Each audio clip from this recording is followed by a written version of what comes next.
I'm going to say it, and all you old school baseball fans can yell at me all you want. He's got a chance to become the greatest Yankee of all time. What? Anthony Volpe! You think? Big sack fly in the 10th for the kid. Yeah, that big leaping catch in the 9th. Let's That's go. right. Or the 10th, I forget. Anthony Volpe. No, obviously I'm not talking about Anthony Volpe. I'm talking about the great Aaron Judge, who's got 8 home runs in his last 9 games. He's got the single-season American League record already, and he's doing stuff, frankly, I'd never seen it before from a guy that doesn't use steroids. I've seen it with guys who use steroids. Right. I don't know if I've ever seen, other than maybe Ken Griffey Jr., I'm not sure if I've seen anything like this at all. Thank you, Rich, for my Dr. Pepper. You the man. Oh, cold, too. I Now like you it. have Rich I like Ackerman it. getting you Dr. Pepper. Yeah, I got a team. I got a whole team here. This Yeah. is the man who hosted Mets Extra the other night. Now you're making him do this? Let me It's a tell you gesture of something. good faith. I got to make sure he's hydrated and his Thank voice you. is good for the whole My afternoon. voice is never good, but I will say this. Rich Ackerman is currently the longest tenured fan employee, on-air employee. I think you're, Richard Neer. Well, but Richard is part-time. Okay, then I and think Eddie it's Ack. Schizzeri is off-air. No, I think it's Ack. Richard Ackerman is the longest. You know what that means, Rich? I know. That's not a good sign. You had a good run. Good work with you guys. You know, I don't know. I hope you put some money away, but I'll be getting more Dr. Pepper soon. You know what? Matter of fact, just so this doesn't backfire on me, let me give you the $1 now. I'm giving you the $1. Hold on. You got to come over a second. I am No, not. it's on me. It's on me. No. Take There's the $1. $1. I'll tell you why. Because if things go the way things go, there's going to be an article on Barrett Sports that the last thing Rich Ackerman did as a fan employee was buy me a Coke. But Ack's a Or class Dr. dude. Pepper. Ack's a class dude. He won't take the $1. He will not put it take back. my $1. Look at that. Yeah, that's a good man right there, Rich Ackerman. I hope he stays. Me too. No, look, he's not going to be the greatest Yankee of all time. But I got to tell you something. After blowing the 4-run lead, falling behind, and then having the Yankee crowd a little restless, scared to death of a squirrel on the outfield wall. That was embarrassing, Yankee fans. That's well, embarrassing. for the Yankee fans sitting in the front row was Okay, embarrassing. for the 7 Yankee fans who acted like they were stuck up, like somebody Yeah. was putting, taking money from them. Yeah. Like it's a freaking squirrel. And you're scared? What happened to the Yankee fan of my youth? The arrogant, we're afraid of nobody Yankee fan. Now we got the Yankee fan. There was literally a guy who put both hands up like he was getting stuck up or something. Listen, and the open mouth, the agape mouth. I mean, it was like, it was crazy. You know where Anyway. that would never happen? Queens, New York. Yeah, okay, sure. That's right. The squirrel would actually stick you up. But it's crazy what this dude's doing right now. And obviously we have seen great players before, and the Yankees have more than anyone else. But it is something the likes of which you have to I don't care who you root for. I don't care where your rooting interest is, where your fandom is. And, Pete Alonso's kind of having a similar year for the Mets. Another home run last night, albeit in a loss to the Cubs. But what this guy does in the big moments he does it in, we're blessed to see it. I don't want to retort with something because it's so unfair to him because you can't do anything about it on May 23rd. But what's going to elevate him is doing this in October. Yes, and that's the legacy And the time. reason I hate saying that right now is because there's nothing Aaron Judge can do on May 23rd when he's down by a run against the Baltimore Orioles behind in the count 0-2 to change October. Like, there's nothing he could do about it other than getting back to October and having like an A-Rod 2009 run. And like I've always said, if you're a great player and you keep getting those opportunities in October, eventually you'll show your greatness. But in terms of the regular season, obviously, a year ago, he put up massive numbers. 62 home runs is all you need to know. But watching him every day, and we've had the pleasure of doing that since he's come into the league in 2016, but really 2017, he is an incredibly clutch player. And to think about last night, they're down 4-0, they fight back. They're down a run in the ninth. He's behind in the count 0-2. Right. Now, we can blame Batista. What the hell's he doing throwing a freaking splitter right in the middle of the plate? But you still have to hit it. Yes. And Aaron Judge hits it, and he has given us really, I know he's been great since he's gotten here, but the last 2 years has been another level of greatness. It's crazy. He's already got, 50 home runs so far this year? 14. That's it? Is it 15? I think it's 14. I think it's 43 is the number I saw. He does that. I thought he was going to hit like 100 home runs this year. Maybe. So that's that. So if you're a Yankee fan, we're in the middle of something special, and you just got to sit back and admire it and acknowledge it and appreciate it. I don't care who you root for. And then the flip side of that is it's already crumbling apart. It is already falling apart.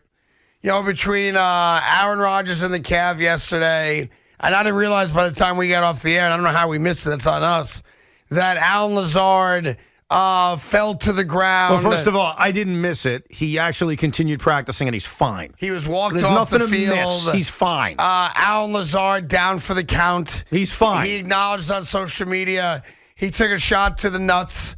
And he said he's fine. But Evan, I mean, come on.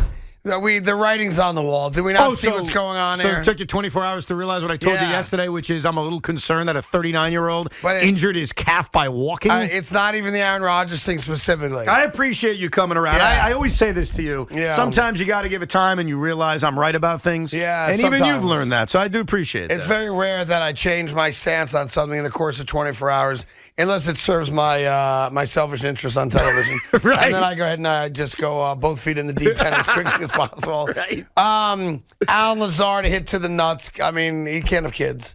Aaron Rodgers, he's got a bad calf walking to work out. Mm-hmm. And my only question for you is who's next? Yeah. Like, where are we going? And then Robert Saleh yesterday in his little press conference comes out and says, here's the reality, folks. Every year, 32 NFL coaches stand in front of their teams and say, our goal is the Super Bowl. And the reality is that only 6, 7, or 8 of those teams have a legitimate chance to make a run and win a Super Bowl. And I believe that we are one of those 6, 7, or 8 teams that has a legitimate chance. The other 26 or so teams legitimately don't have a chance. And I'm saying to myself, you son of a bitch, you haven't had a winning season as a head coach. You lost 6 consecutive games to end the year last year. I happen to agree with the sentiment that with Aaron Rodgers healthy, we are one of those, let's just call it 8 teams. Right. I believe we are. Right. But you ain't got to say it. Well, it also shows me that Robert Saleh did what I did. He listened to everything Aaron Rodgers said in all those podcasts before he got traded here, because that comment from yesterday, he lifted from someone else. And I could tell you, Craig, exactly who he lifted it from and exactly where it was said. Me? He lifted it from Aaron Rodgers when he was on, not McAfee, but that Weirdos podcast. Do you remember that whole thing when he first came out of the shadows, the darkness? And he actually said, and you can find the audio, it's hilarious to me. Aaron Rodgers said the exact same thing. Well, you know, there's about 6 or 7 teams that can win a Super Bowl. Yes. We have been fortunate as the Green Bay Packers to be one of those teams over the last decade. And I'd want to be on one of those teams that can do that. Yeah. So what Robert Saleh has done, and I sort of respect it, is he has taken the keys to the organization and his mouth and handed it to Aaron Rodgers. Yeah. Now what Robert Saleh says is what Aaron Rodgers says. Like, Aaron Rodgers runs the New York Jets, and I'm here for it. I got no issue with it, because the only chance the Jets have of winning a championship, of erasing the drought that we've all lived through, is Aaron Rodgers' calf being healthy, his arm being healthy, and his mind wanting to be here. And he's all in. We know that. So Robert Saleh realizes that he's got to wrap his legs around that bullet known as Aaron Rodgers. Yeah, he's humping it like you were humping the air yesterday. He's got no choice. Right? That's exactly what's going on. And Craig, none of us have a choice. Meanwhile, it's either going to fail with that bullet crashing to the ground, or it's going to soar through the sky, and it's all reliant on one human. Yeah, I mean, Aaron Jefferson Aloysius Rodgers. I tell you, I firmly believe it's going to be an all-or-nothing situation. By that, I don't mean you have to win the Super Bowl. I mean AFC Championship game, Super Bowl, that type of thing, or it's going to be a disaster. I don't think we're looking at a 11-6 wild card, maybe win the wild card, losing the divisional round. Right. I think it's either a complete boop show or we're making the run. I don't think there's in between. It's funny because I think if the Jets make some kind of run and don't win, there'll be a debate about, was it worth it? Was it worth it? Was this a success?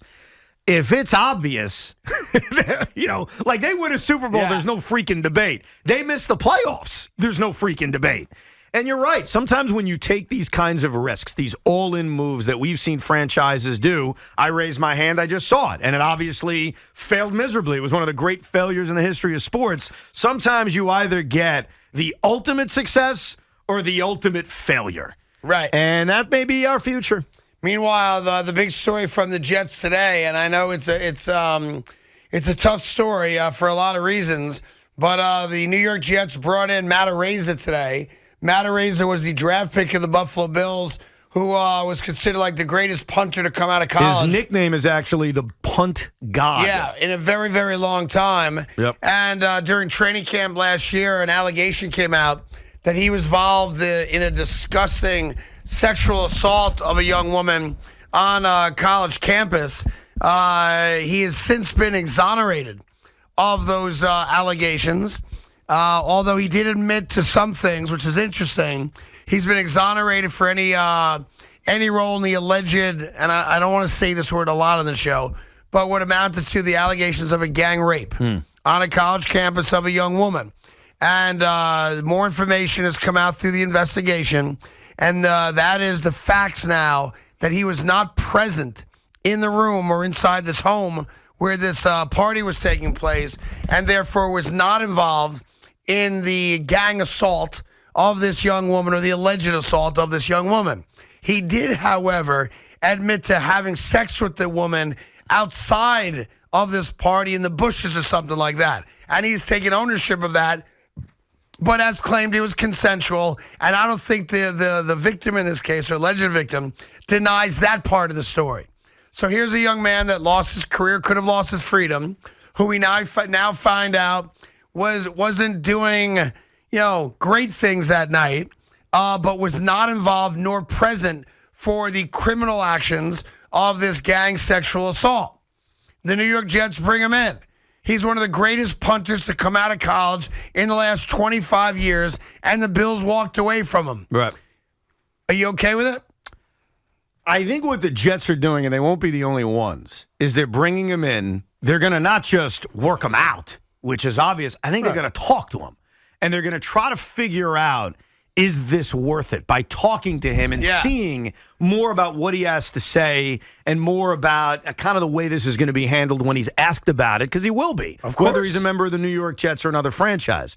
If all of these accusations are untrue and the charges not all. were... Now, I want to be clear. There are no criminal charges pending because against they were him. dropped. Yeah, he was not present for what the young woman claimed happened. And the San Diego State did their own internal investigation. Yep. And they've deemed that this didn't happen. Correct. Now, he did have sexual relations with this woman Right. prior to the alleged assault. Now, here's what's tough for all of us. I have to look at what San Diego State discovered. I have to look at the fact there were no charges being placed against them. Sure. And we have to say, should this 23-year-old get another shot to play football? And if all charges are dropped, he should get another opportunity, right? Sure. Obviously, if there was guilt associated Then with it's this, a it's a different story. And I understand why the Buffalo Bills, after using a 6th-round pick on him, said, you know what, we're just going to cut him. We're going to move on. But now that his name has pretty much been cleared, like, does he deserve a chance to play in the NFL? Yeah, probably. Sure. I mean, I think it's clear he's going to get that But I opportunity. think the Jets are going to be the first of many teams that are going to do this. They're going to bring him in, and they're bringing him in, I think, for numerous reasons. Not just to work him out, not just to talk to him, but also to gauge reaction. Because this is a business where I think a team is going to say, do we want to sign a guy, even if he's innocent, right? Even if there's no guilt associated, that's going to cause such a feedback from our fan base that it's not worth it on a quote-unquote punter. Because trust me, teams are going to view it that way. Yeah. They are. They're going to view, is the backlash worth it? Right. Yeah. Well, I mean, the Jets are willing to at least bring the kid in and talk to him. And it's one of those, listen, it's easy to get on a soapbox and go, the New York Jets should stay far away from this kid. The Giants, this team, that team, nobody should talk to the kid. But when you read more about, the story and the fact that there are no criminal charges coming against this kid, and it has now been proven beyond a shadow of a doubt that he was not physically in the home. Then how do you keep him out of the when league? this assault took place?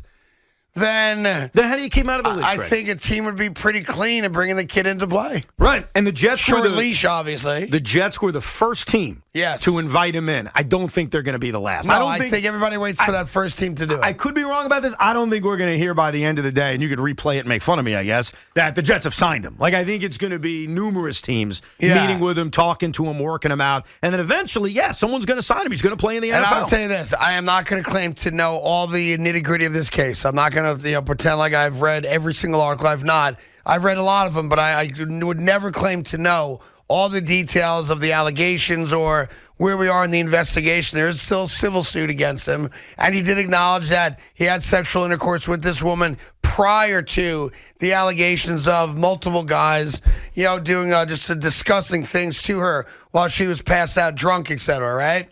However, if he is exonerated of all counts criminal against him, which my understanding is he has been, then he certainly has the right to earn a living and play football. Right. Now, whether or not you want the Jets to sign him, that's a different issue. He showed enough bad judgment that night under the influence of alcohol. I have no problem with someone saying, I want nothing to do with him. Right. I also have no problem if you're now of the mindset, look, the kid's been exonerated. If he can help my football team win, I'm good with it. Right. And I want to be clear about it. I'm not going to pass judgment on you. You can feel the way you feel. You have every right to take either side of this argument. It is just interesting that the New York Jets were the first team to bring the kid in to meet him. And the reason why the Jets were the first team, and it's a sports reason. It's a football reason. Because they need a punter. Yeah. I mean, sometimes it's as simple as that. Yeah. The punting from the New York Jets over the last few years, especially last year, was not good. They lost the game because of a bad punt. So I think when the New York Jets make a decision like this, it is strictly, his nickname was the punt god? Right. And he's obviously been cleared? they scouted him. They know who the kid is. Yeah. I mean, he Right. was a 6th-round pick by the Buffalo Bills. Like, they looked at it as a football reason. Yeah, but to me, once the news came out and it's, I guess, provable with technology, phones, this and that, I know there's videos of that night, all that kind of nonsense, that he was not present for the alleged assault. I mean, there's a part of me that feels for the kid. Right. Obviously, you feel terrible for the young woman who Of endured course. whatever it is that she endured that night. But there's a part of me that also feels for a young man who's accused of something that he clearly did not do. And his name forever, fair or not, will be attached to this. Yes. So even if he did no wrong, if you will, 10 years from now, the punt god will also be connected to this. There's no doubt. So I'd love to hear people's take on that. If you're a Jet fan, now that the Jets are bringing the kid in, and I think you're right. It's not to watch him punt. I don't think anyone's going to dispute the fact that the kid, a year removed from playing in college, will have no problem punting. You want to get to know the kid eye to eye, man to man, woman to man, and find out what kind of kid you think this guy is. That's the most important thing here. Is he, and I do trust Joe Douglas, not just as a general manager, but as a father of teenage kids, that he will make the appropriate judgment on the character of this kid within 5 minutes of meeting him. Yes. I do trust Joe Douglas in that regard a great deal because he's not only a GM, he's a father of teenagers. And I think like you, when your kids get older, I believe now when I meet my kids' friends, you could kind of, Well, you when also, you meet a certain kid, you just know. But you're also attaching your organization with this kid. Yeah. So if anything ever happens surrounding him, people are going to look at you and say, well, you signed him after the accusations from a year or two ago. Right. All right, listen, we got lots to do between the injuries to Alan Lazard and Aaron Rodgers, to the punt god being brought in here, to Aaron Judge doing things that are just stupid. And I'm going to say something that's overstated. We are blessed and fortunate to be able to watch this guy in his prime do what he does every single night. And the New York Yankees are blessed that he agreed to come here for all that money because he's earning it. And he has a contract that is almost impossible to live up to. And I'll tell you one other thing about Aaron Judge. When you think about all the Yankee legends, and they've had plenty, right? A lot of Yankee legends, whether it's Jeter or it's Mickey or it's Joe D or it's Babe Ruth. Now, we weren't watching Babe Ruth. We weren't watching him every day. We weren't watching Joe D every day. We weren't watching Mickey every day. But could you imagine a guy carrying a team the way this man has carried the New York Yankees for a year and a half? He has been the definition of an MVP. If you take Aaron Judge away, and we saw him away for a week and a half when he was on the injured list, they are a far different team. Like he is, and I remember saying this a year ago, and bro, it's just a continuation. It's a continuation. Yep. He is the most valuable of most valuable players in Major League Baseball. The Yankees need him. They can't survive without him. He is their oxygen. No offense to Derek Jeter, no offense to Mariano Rivera. When you took them away for periods of time due to injury, you didn't see a franchise sink necessarily. Yeah. The New York Yankees would sink like a stone without Aaron Judge. We got a great show for you today. Plus, a little later on, I'm bringing a guy into the studio to kick Evan's ass. So I'm feeling pretty good about that executive decision as well. Isn't that everybody? Yeah. Aljamain Sterling, the MMA superstar, coming in studio to put you in a chokehold. I just see how long it takes you to What if I reverse it? I mean, what if that happens? Don't be that guy. Don't be that guy. Please, Aljo is.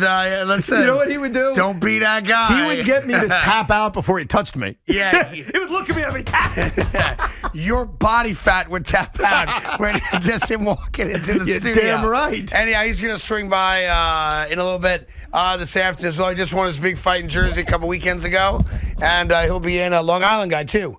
So looking forward to meeting him in studio a little bit later on.